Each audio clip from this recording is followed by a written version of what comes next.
Hello everyone. In this session, we will try and understand fundamental rights. Previous constitution session lo manam introduction to the Indian constitution chusnam. Dantlo we made a passing reference to what is known as fundamental rights. ఈ సెషన్లో మనము fundamental రైట్స్ని డీటెయిల్గా discuss చేద్దాము. ఈ fundamental rights అనేది it is a very important component for majority of the law entrances and also other entrance exams in India. First, fundamental rights అనేది they are the basic rights which are guaranteed by the constitution of India to the citizens. ఈ rights అనేవి part 3 of the Indian కాన్స్టిట్యూషన్లో mention చేయబడ్డాయి.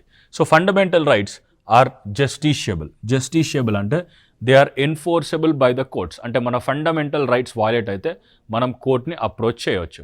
So fundamental రైట్స్ని తెలుగులో మనము ప్రాథమిక హక్కులు అని అంటాము.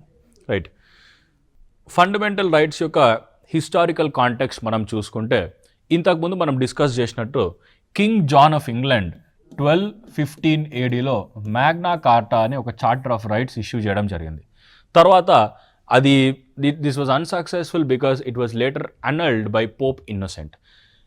యుఎస్ఏలో బిల్ ఆఫ్ రైట్స్ నుండి మనము మేజర్ ఇన్స్పిరేషన్ తీసుకోవడం జరిగింది. అండ్ ఆల్సో మన ఇండియన్ ఫ్రీడమ్ స్ట్రగుల్లో కూడా మనం మన రైట్స్ కోసం కొట్లాడడం జరిగింది. సో బిల్ ఆఫ్ రైట్స్ అనేది it is our major source of inspiration for fundamental rights. So fundamental rights అనేవి ఎందుకు ఉన్నాయంటే to prevent authoritarian rule and also to establish a government of loss and not of men. ఇంతకుముందు అంటే ఎప్పుడైతే kings పాలించినప్పుడు ఉన్న concept ఏంటంటే rex lex. Rex అంటే కింగ్, లెక్స్ అంటే లా. ఈ కాన్సెప్ట్ ఏం చెప్తుందంటే king is a law. King ఏది చెప్తే అదే లా అవుతుంది.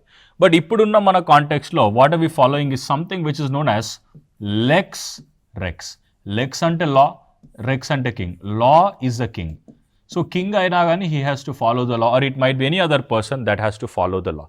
So we are moving away from the concept of rex lex to lex rex.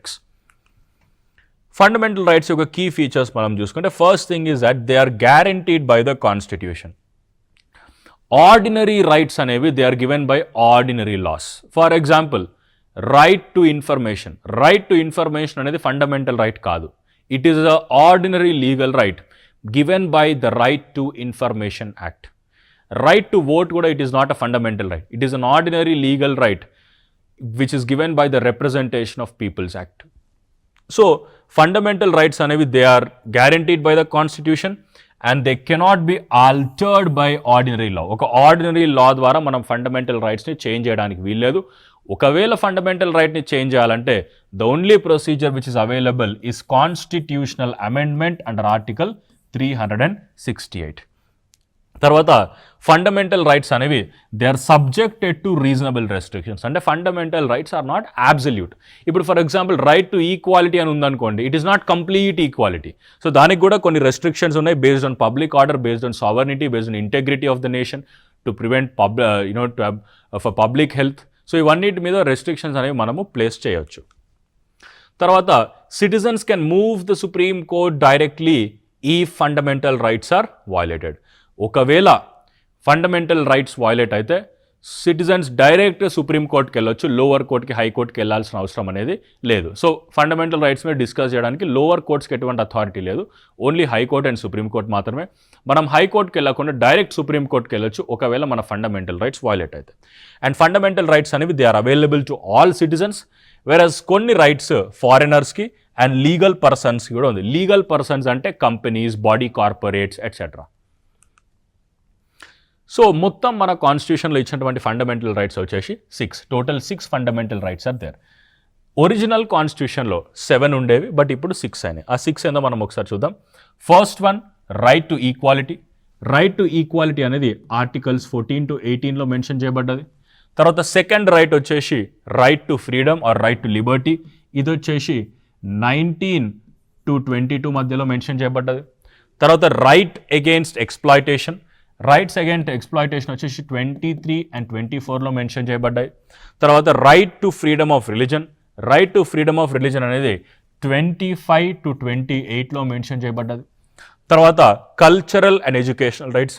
Cultural and educational rights వచ్చేసి 29 and 30. And then right to constitutional remedies which is there under article 32. So ఇవన్నీ total 6 important fundamental rights. మనం ఇక్కడ చూసుకుంటే 14 నుండి 32లో ఒకటే ఒక fundamental right miss అవుతుంది. That is right to property which is there in article 21.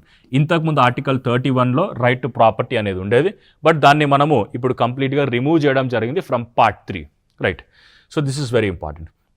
మనం దీనికన్నా ముందు చూసుకుంటే 14 నుండి 32 ఉంది. ఇక్కడ మిస్సింగ్ ఆర్టికల్స్ వచ్చేసి 12, 13 అండ్ తర్వాత 33, 34 అండ్ 35, రైట్. సో 33, 34 అండ్ 35 అనేవి they are given as exceptions to fundamental rights, whereas 12 and 13 వచ్చేసి definition of state and definition of law. 12 వచ్చేసి డెఫినేషన్ ఆఫ్ స్టేట్, 13 వచ్చేసి definition of law and laws inconsistent with fundamental rights. ఒకసారి మనము బ్రీఫ్గా 12 and 13 దేని గురించి మాట్లాడుతుందో చూద్దాం. ఆర్టికల్ 12 వచ్చేసి it is talking about definition of state. Definition of state. So definition of స్టేట్లో state includes government of India, government of state, parliament, state legislature or anybody who is working under the state. Government కింద ఉన్న వాళ్ళు ఎవరైనా కానీ it falls under the definition of state. తర్వాత article 13 వచ్చేసి it is talking about laws inconsistent with fundamental rights.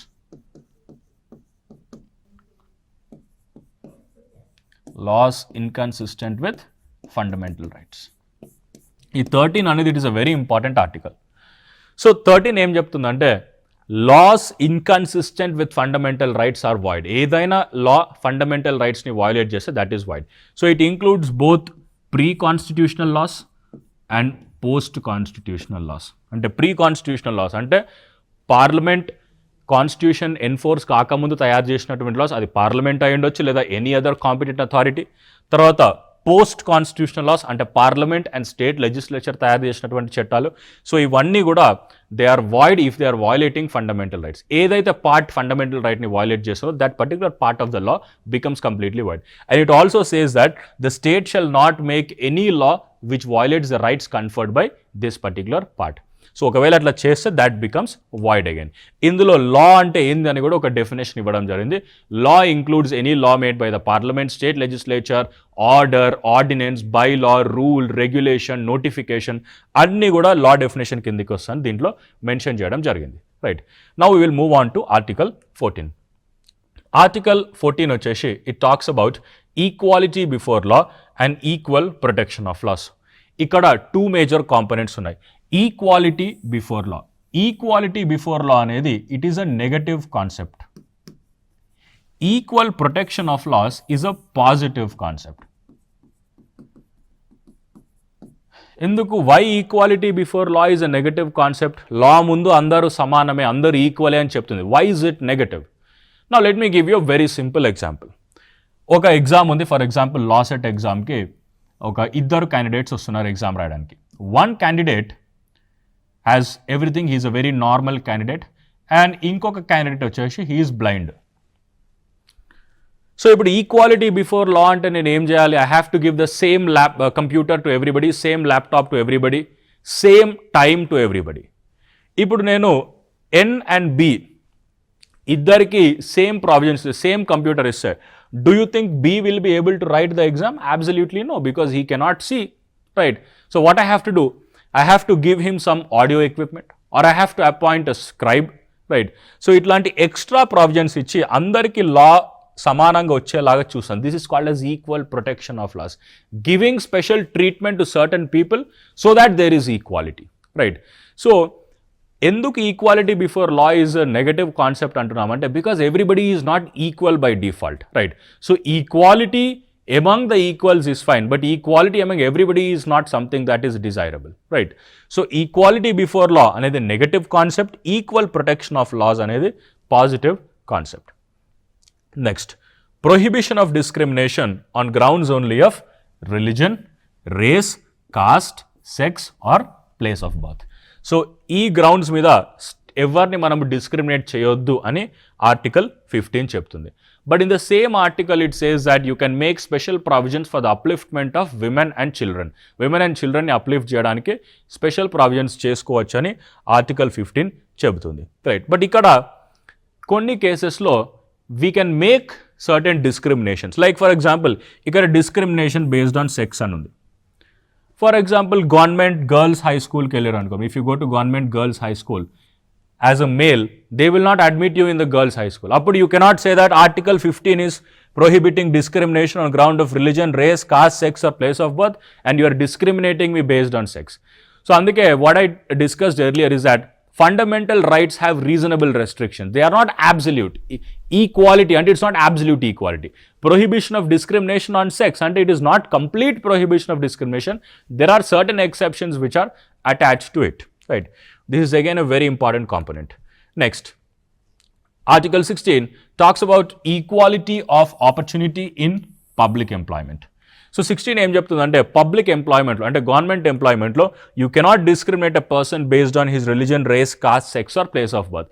But the same article provides you reservation at the time of initial appointment, reservation at the time of promotion also, right? Iదే same article is making special provisions for reservation. ఎందుకంటే everybody has not got an equal opportunity earlier. So in order to provide equal opportunity, reservations are provided in various government jobs at the time of employment and also at the time of promotion. So Article 16 point of view, there is a very important case which is known as Indira Sane versus Union of India. ఈ కేసులో supreme court ఏం చెప్పిందంటే reservation should not exceed 50% except in exceptional circumstances.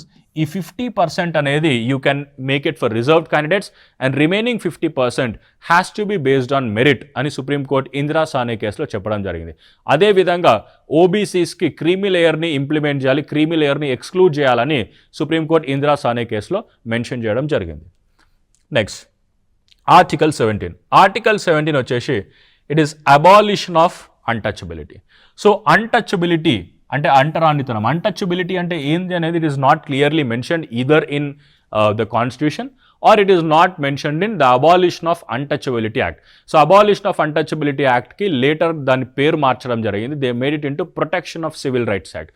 ఆ యాక్ట్లో కూడా క్లియర్గా untouchability అనేది mention చేయలేదు. బట్ జనరల్గా if you are denying access to somebody to any of the public places like wells, temples, etc., so that is treated as untouchability, especially if you are doing it on the grounds of caste, etc. Right. So అన్టచబిలిటీని abolish చేయడం జరిగింది. But untouchability ఎవరైనా practice చేస్తే దానికి punishment ఏముందనేది కాన్స్టిట్యూషన్లో mention చేసిరా అంటే no, it is not mention in the constitution. దానికి punishment and everything is given by an ordinary law. Parliament has to make a law and prescribe punishment for the abolition of untouchability for people who are practicing untouchability. Next, Article 18. Article 18 వచ్చేసి abolition of titles except for military and academic distinction to ensure social equality. Britishers time period లో and దానికన్నా ముందు there were certain titles which are given to people, like for example the Maharaja of Jaipur or a different title given to a different king or prince, etc., or to a British official. So ఇవన్నిటిని abolish చేయాలని article 18 చెప్తుంది, except for military and academic distinction. మిలిటరీలో you can have titles like colonel, general, lieutenant and etcetera. At the same time you can also have academic distinction, like for example if you studied medicine you can always have a title of doctor, right.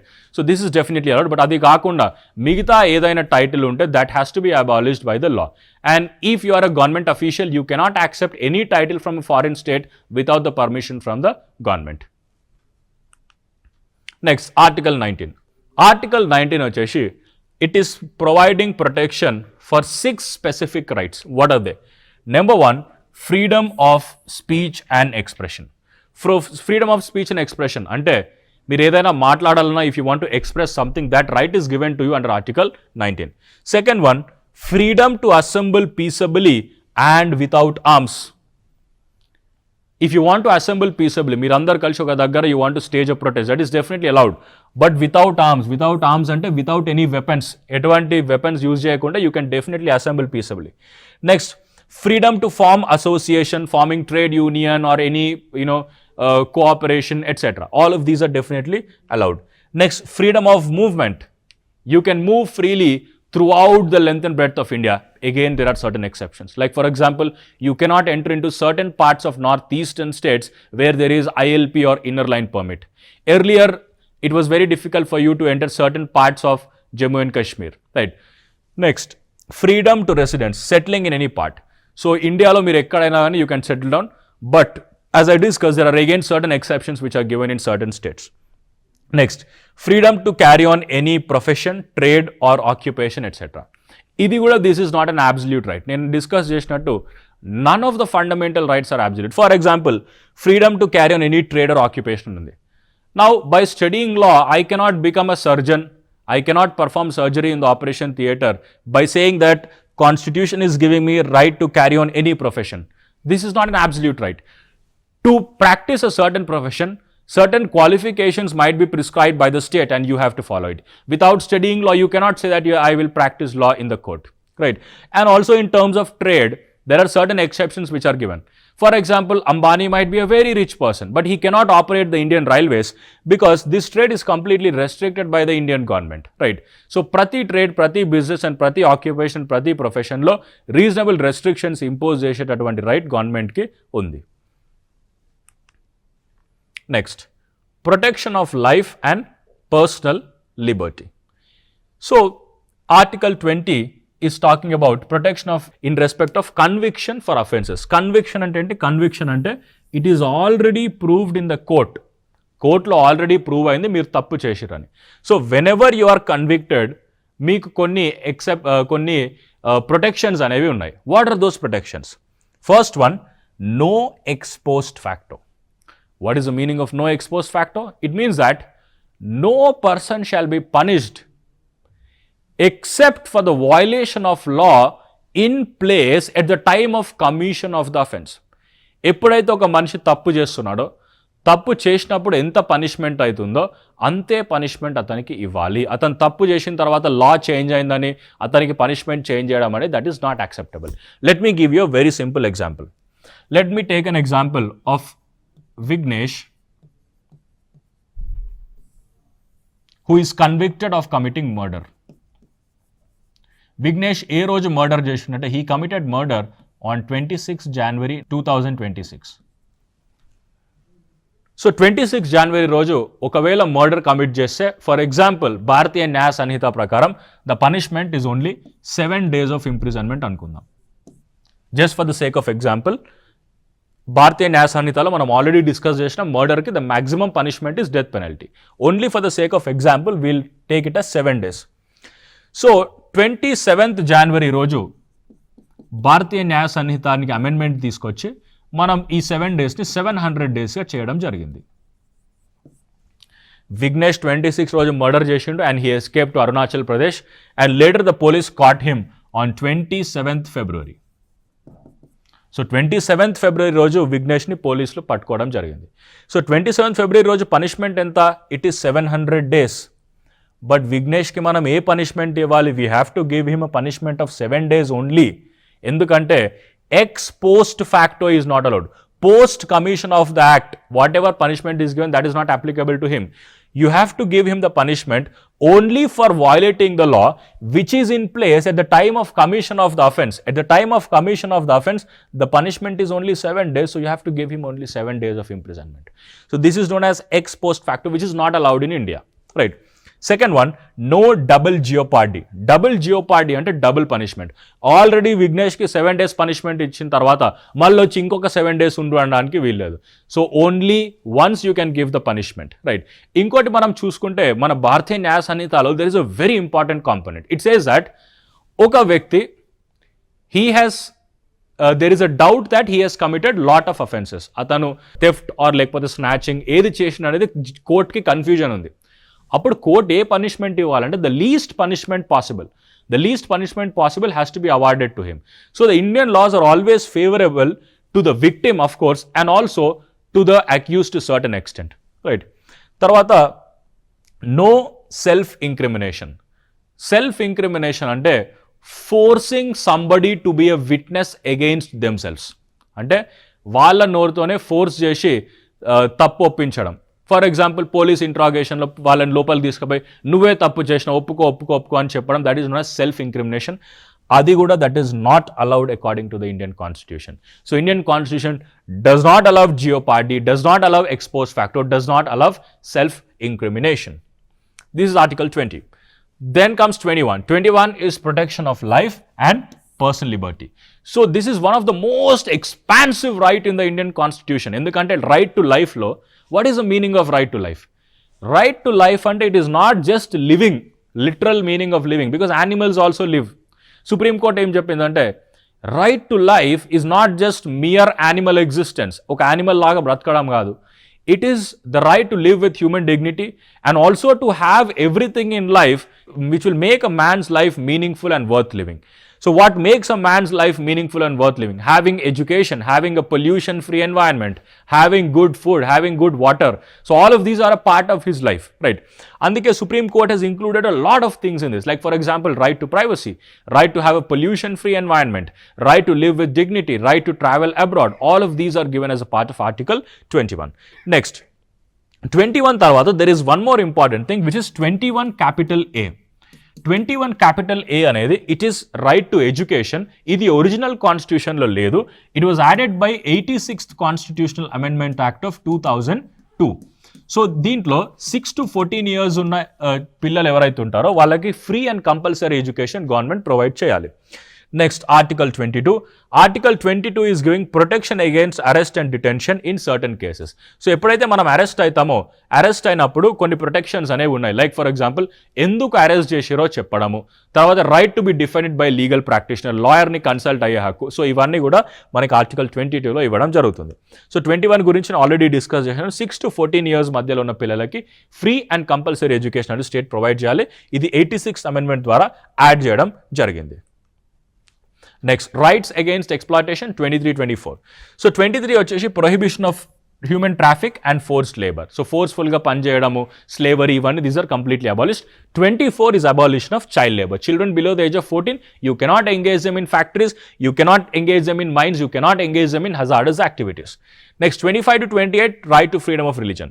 25 ఏం చెప్తుందంటే freedom of free conscience, profession, practice and propagation of religion. So ఏ రిలీజన్ని నమ్మాలి, ఏ రిలీజన్ని practice చేయాలి, ఏ రిలీజన్ని వర్షిప్ చేయాలనేది it is complete right of the citizens. Next 26 freedom to manage religious affairs. ఎవరైతే రిలీజియస్ డినామినేషన్స్ ఉంటారో వాళ్ళకి రిలీజియస్ అఫైర్స్ మేనేజ్ చేసేటటువంటి రైట్ ఉంది. Like for example acquiring property both movable and immovable, constructing temples etcetera, all of these are allowed. Next 27 is freedom from payment of taxes for the promotion of any religion. ఏ రిలీజన్ని promote చేయడానికి కూడా state taxes అనేవి levy చేయడానికి వీల్లేదు. ఇక్కడ మళ్ళీ మనం గుర్తుంచుకోవాల్సిన విషయం ఏంటంటే tax and fees are different. మనం ఒక టెంపుల్ లోపలికి వెళ్తే ఒక స్పెసిఫిక్ పూజ కోసం మనం ఒక ఫీ పే చేయాలి, that is fees, that is not tax, right? So fees is different from tax. Fee you can levy, but tax you cannot levy, right? Next, 28 freedom from attending religious instruction in state funded school. ఏ స్కూల్లో అయితే state complete funding ఉంటుందో religious instruction is completely not allowed, right? This is again a very important fundamental right. Next cultural and educational rights. So cultural and educational rights అనేవి article 29 and 30లో ఉన్నాయి. 29 is protecting the right of language, script and culture of minorities. And తర్వాత 30 is giving right to minorities to establish and administer educational institutions of their choice. తర్వాత right, next important right, మనం 31 already discuss చేసినాం, 31ని తీసేయడం జరిగింది, right? 31 was originally there in the constitution, దాన్ని మనం part 3 నుండి తీసేసి we kept it in article 300 capital A. ఇక్కడ రైట్ టు కాన్స్టిట్యూషనల్ రెమెడీస్. ఇప్పుడు అన్ని ఫండమెంటల్ రైట్స్ గురించి మనం మాట్లాడాం. We have right to equality, right against discrimination, equality of opportunity in public employment.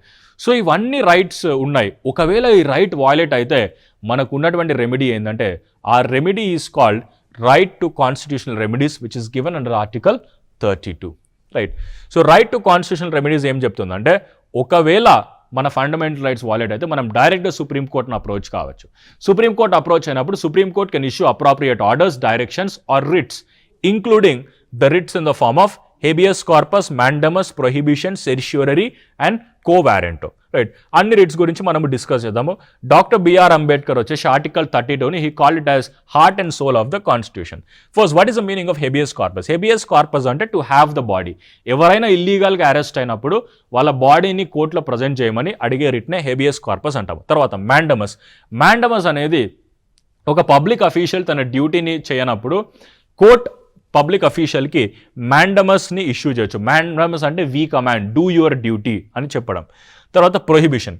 Prohibition అంటే stopping lower court from exceeding jurisdiction. Lower court ఒకవేళ తన జ్యూరిస్డిక్షన్కి మించి ఏదైనా ఆర్డర్ ఇష్యూ చేయడానికి ట్రై చేసినా కానీ ఆ ప్రొసీడింగ్ని అక్కడికక్కడే ఆపేయడాన్ని ప్రొహిబిషన్ అంటాము.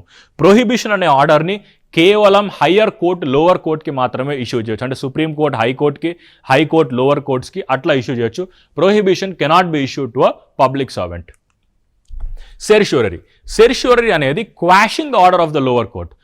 లోవర్ కోర్ట్ ఆర్డర్ ఇచ్చిన తర్వాత క్వాష్ చేస్తే that is known as certiorari. Proceeding జరిగేటప్పుడు స్టాప్ చేస్తే it is known as prohibition. తర్వాత కోవారెంటో. కోవారెంటో అనేది generally it is issued to public authorities. వాళ్ళు ఒకవేళ ఇనెలిజిబుల్ అయ్యి పబ్లిక్ ఆఫీస్లో కూర్చుంటే they are issued a writ which is known as co-warranto. By what authority you are sitting in this public office, right? So these are certain writs which are given in the Indian Constitution. తర్వాత right to property already remove చేసినామని మనం discuss చేయడం జరిగింది. So suspension of fundamental rights, absolutely yes. Fundamental rights మనము suspend చేయొచ్చు during national emergency except for articles 20 and 21. Article 19 అనేది it is automatically suspended during war or external aggression, right. Internal emergency ఉన్నప్పుడు article 19 అనేది suspend కాదు. Martial లా అంటే military rule ఉన్నప్పుడు కూడా fundamental రైట్స్ని suspend చేయొచ్చు. మనం కొన్ని ప్రాక్టీస్ క్వశ్చన్స్ చూద్దాం. Which article of the Indian constitution is described as a heart and soul of the Indian Constitution by Dr. B.R. Ambedkar? It is Article 32, which is right to constitutional remedies. The right to property was removed from the list of fundamental rights by which constitutional amendment? By 44th Constitutional Amendment. Under the Indian Constitution, the right to education, 21 capital A, provides free and compulsory education to children of which age group? A age group under 6 to 14, which is considered as elementary education. Which of the following writs is issued by a higher court to a lower court or a public authority to perform a legal duty that they have failed to perform? Perform a duty ante it is mandamus. Which fundamental right cannot be suspended even during emergency? Even during emergency, 20 and 21 cannot be suspended. 19 okati, you cannot suspend it during internal emergency, otherwise it is automatically suspended. So these are some important concepts related to fundamental rights. Thank you so much for watching.